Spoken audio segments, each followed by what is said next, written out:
সাদ ইবনে আবু ওয়াক্কাস বলছেন, আমি এমন একজন সাহাবী, ইসলামের জন্য আমি সর্বপ্রথম আমি তীর ছুঁড়েছি। আমি এমন একজন সাহাবী, ইসলামের জন্য সর্বপ্রথম আমি তীর খেয়েছি। আমি এমন একজন সাহাবী, ইসলামের জন্য সর্বপ্রথম যেন আমার শরীর থেকে রক্ত বের হয়েছে। তার মানে দেখেন সাহাবীটি কত দামি সাহাবী। তিনি বলছেন, আমার ইসলামের জন্য সর্বপ্রথম যেন রক্ত শরীর থেকে বের করেছি। আমার নাম হলো সাদ ইবনে আবু ওয়াক্কাস রাদিয়াল্লাহু তাআলা আনহু।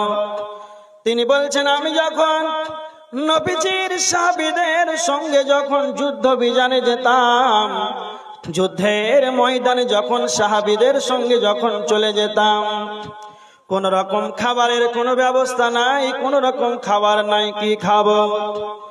না খেয়ে ক্ষুধার্ত অবস্থায় পড়ে আছে, কোনো খাবারের কোনো ব্যবস্থা নাই।